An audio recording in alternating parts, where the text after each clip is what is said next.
Once upon a time in a Yoruba village, there lived a lady named Ada. In this village, a woman's beauty was defined by how slender her waist was.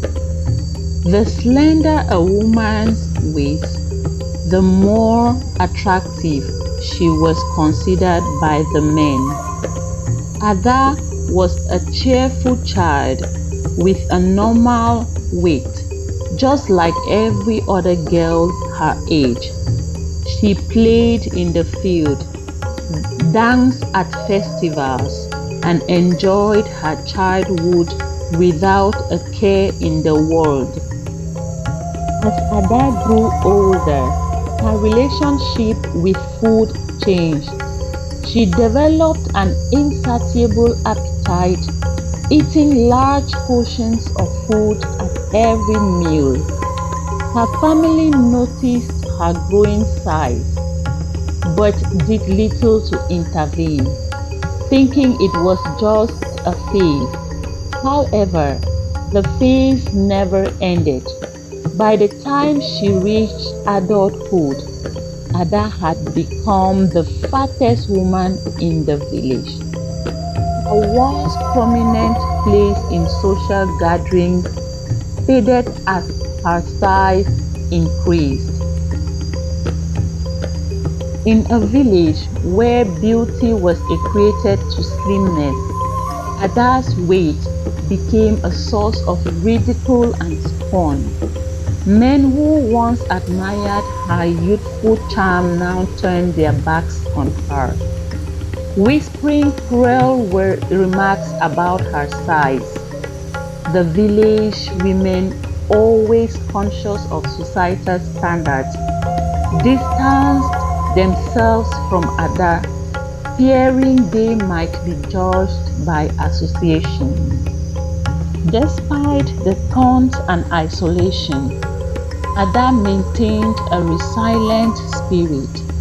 Her father, Mr. Shogun, watched his daughter's struggles with a heavy heart.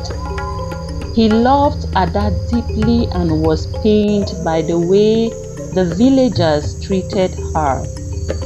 Mr. Shogun had always hoped to see his daughter happily married, just like her younger sisters, who had found loving husbands and started families of their own.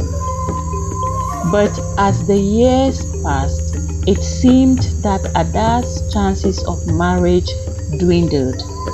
Suitors who visited the shogun's household quickly lost interest upon seeing Ada. The rejection was a bitter pill for her to swallow, especially as she watched her friends and sisters celebrate their own weddings. Ada's loneliness grew, and it was a deep-seated sadness that she struggled to hide. Mr. Shogun, determined to see his daughter happy, took it upon himself to find a husband for Ada. He spoke to friends and acquaintances, hoping to find a kind man who would look beyond her physical appearance and see the beautiful soul within. His effort seemed in vain, as each potential suitor found an excuse to turn away. One day, hope arrived in the form of Tunde, the son of Mr. Shogun's old friend. Tunde had just returned to the village after many years in the city, and he was looking for a wife. Mr. Shogun saw this as a golden opportunity and arranged a meeting between Tunde and Ada. Little did they know this meeting would set off a chain of events that would change their lives and the entire village forever. The news of Tunde's visit spread quickly, through the Shugon household. Ada, who had long given up hope of finding a suitor, was filled with a renewed sense of excitement. Could this be her chance to get married and leave behind the loneliness that had plagued her for so long? The night before Tunde's visit, Ada spent hours preparing herself. She adorned her hair with beautiful beads, wore her finest clothes, carefully applied the little makeup she owned. Her heart raced with anticipation as she imagined meeting Tunde. She envisioned a kind man who would see past her exterior and fall in love with her true self. But reality often has a way of shattering dreams. When Tunde arrived at the Shugon compound the next day, his reaction was far from what Ada had hoped for. As soon as Tunde laid eyes on Ada, his expression changed from polite interest to visible disappointment. He had imagined a slender, beautiful woman, not the large figure standing before him. Ada noticed his reaction immediately and felt a similar pang of rejection. Despite her best effort to hide her hurt, her eyes betrayed her emotions. "I cannot marry this mountain of a woman," Tunde said bluntly, staring at Ada with disdain. His words cut through her like a knife, each one a reminder of the cruel judgment she had faced throughout her life. Without waiting for a response, Tunde turned on his heel and left the compound, leaving a stone silence in his wake. Mr. Shugon, who had been watching the interaction from a distance, rushed to comfort his daughter. Ada could no longer hold back her tears. The brief moments of hope she had clung to had been cruelly snatched away. She retreated to her room, locking the door behind her, and cried uncontrollably. Days passed, but the wound Tunde's words had inflicted remained fresh. Ada's self-esteem, already fragile, crumbled further. She avoided the village as much as possible, fearing the whispers and judgmental glances of the villagers.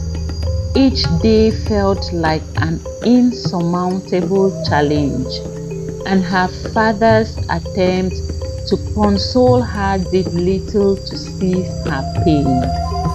Mr. Shogun, distressed by his daughter's suffering, sought advice from the village elders. They suggested various remedies and rituals, but none seemed to have any real impact. Ada's weight, the societal standard of beauty, had become an almost insurmountable barrier.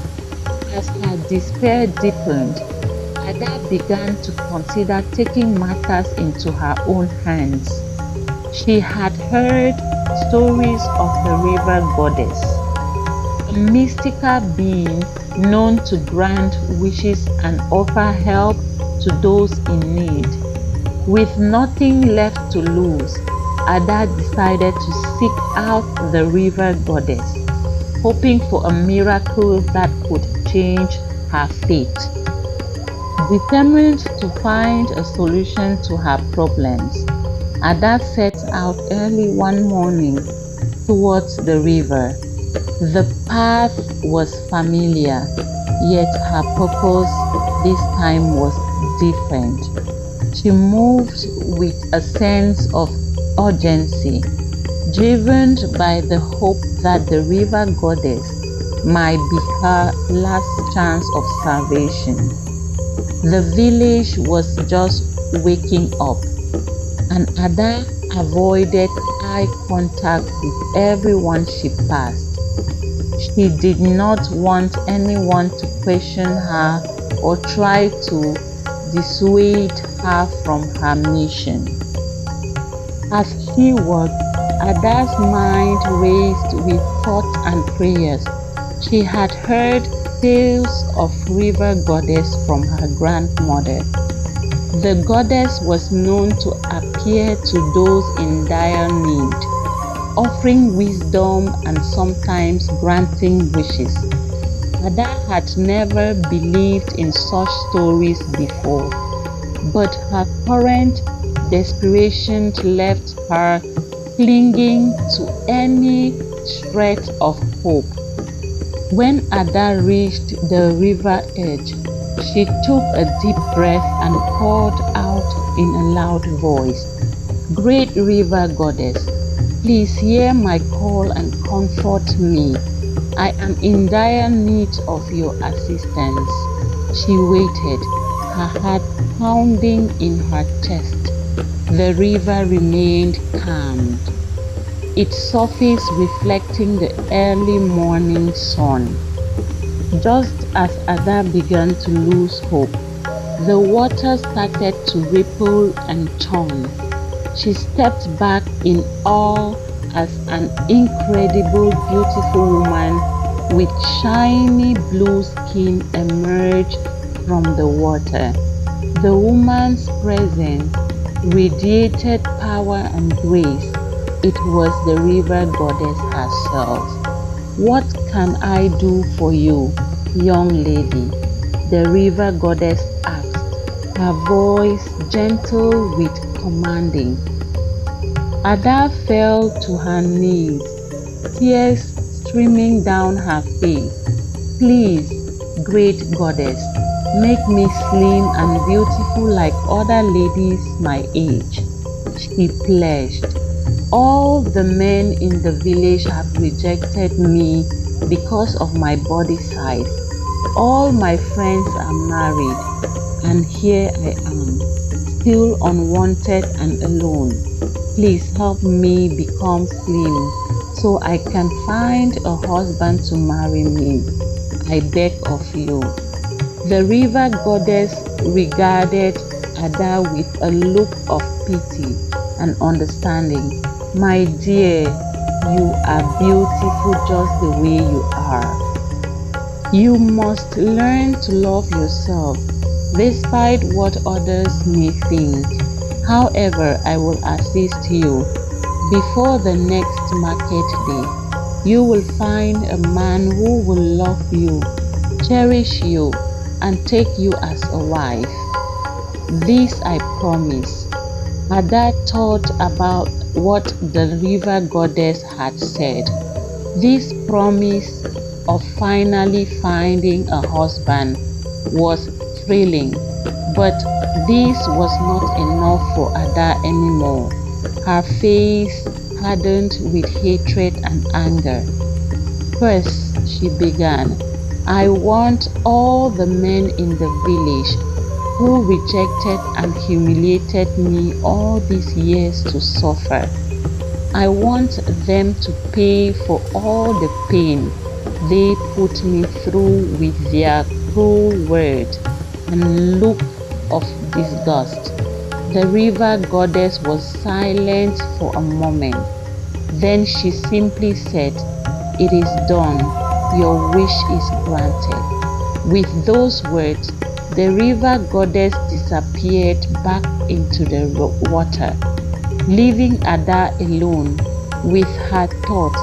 She left a mixed of anticipation and anxiety, wondering what the next day would bring. Little did she know her wish would set off a chain of events that would forever change the village and her own life in ways she could never imagine.